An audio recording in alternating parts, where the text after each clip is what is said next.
On the fourth Thursday in November every year, Americans celebrate the holiday of Thanksgiving. It's a holiday that originated in the Americas, but has subsequently spread to many other countries around the world. It's a holiday that's actually secular, but with some religious overtones, and has a unique set of traditions that aren't really shared with any other holiday. Learn more about the history and traditions of Thanksgiving on this episode of Everything Everywhere Daily.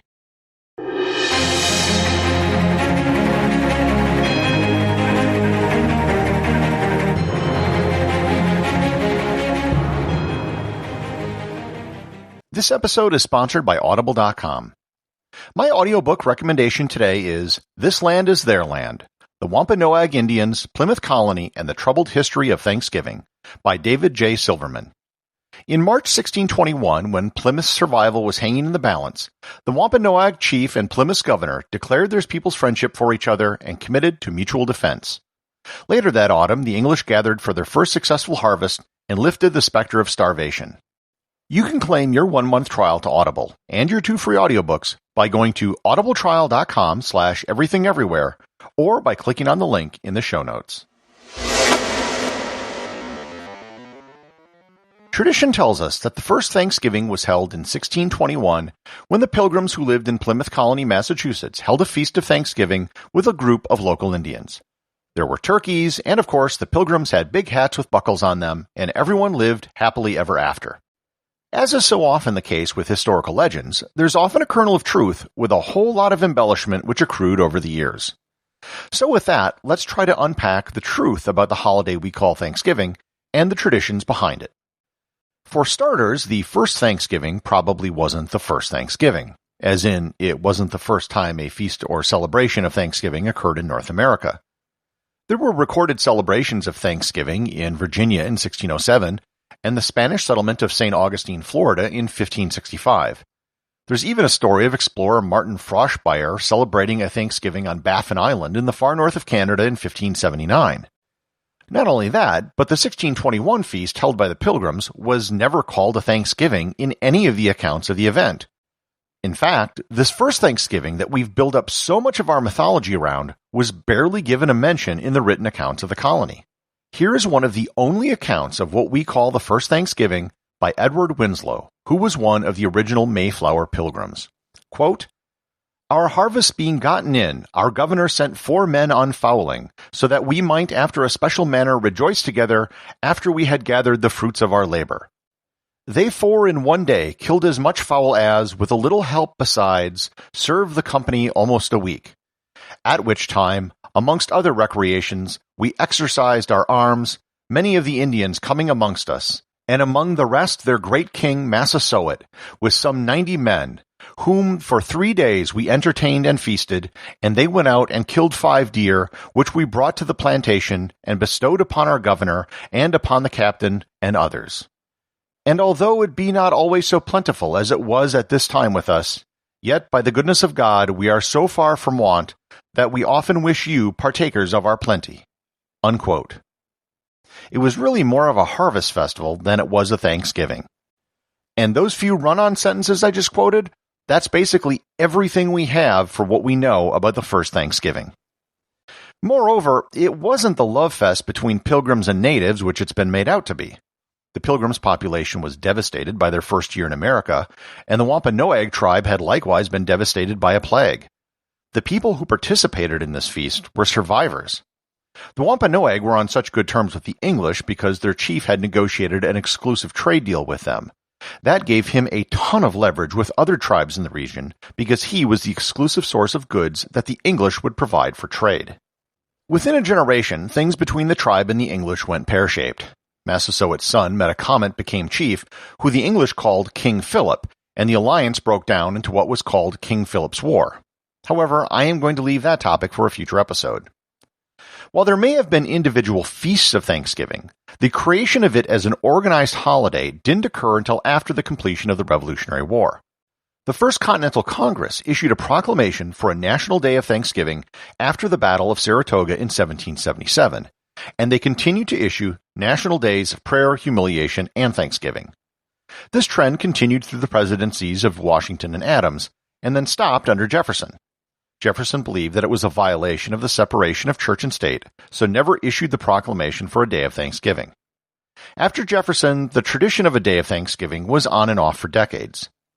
In 1827, a woman by the name of Sarah Josepha Hale wrote a series of editorials trying to persuade the president to declare a national day of Thanksgiving. Sarah Hale was, coincidentally, the author of Mary Had a Little Lamb. After appealing to 13 different presidential administrations, she failed to get any president to act. Finally, 36 years after she started, Abraham Lincoln agreed, and on the last Thursday in November 1863, he declared Thanksgiving, and we've been celebrating it ever since.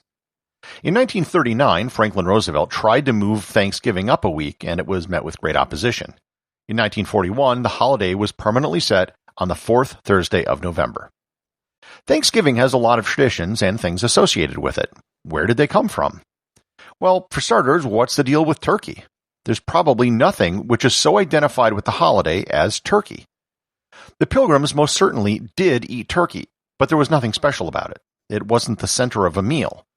The journal entries from the Plymouth colony show them eating pretty much everything, including geese, ducks, swans, lobster, deer, fish, oysters, eels, and turkey.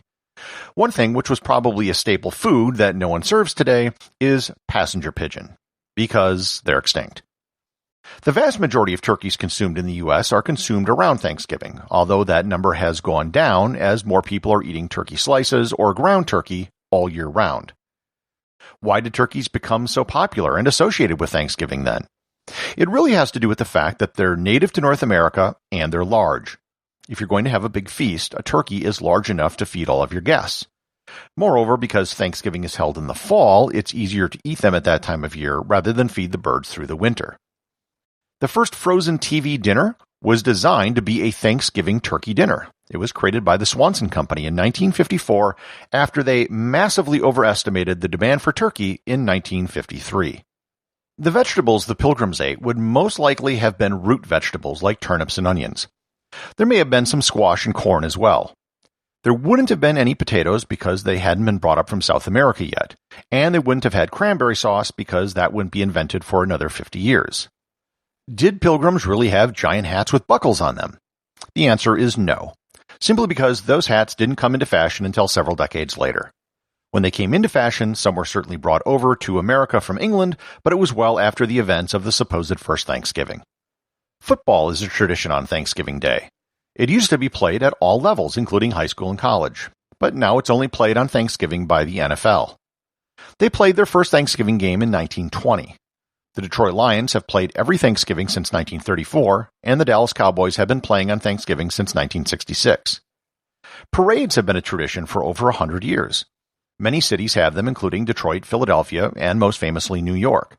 Most of them were originally sponsored by department stores as a promotion going into the Christmas season. Today, Macy's in New York is one of the last stores which still sponsors a parade. The Macy's parade balloons were introduced in 1928 to replace zoo animals, which were the original parade attraction. Since 1947, the National Turkey Federation has given turkeys to the White House. John F. Kennedy was the first president to spare the turkey, and Ronald Reagan was the first to actually issue a pardon to the turkey in 1987. Pardoned turkeys have gone on to petting zoos, Mount Vernon, and even Disney World. As much as Thanksgiving is associated with the United States, it's not an exclusively American holiday. Canadians celebrate Thanksgiving in October. Many of their traditions came from Loyalist Americans who left for Canada after the Revolution. In Norfolk Island, Australia, it's celebrated, and it was brought there by American whaling ships in the 19th century. Japan has a Thanksgiving, which was adopted during the American occupation after World War II. I was in Tokyo during Thanksgiving, where I couldn't find a hotel room in the entire city one weekend. It's also celebrated in Liberia, particularly by the Amero-Liberian population, who are the descendants of freed slaves who migrated there.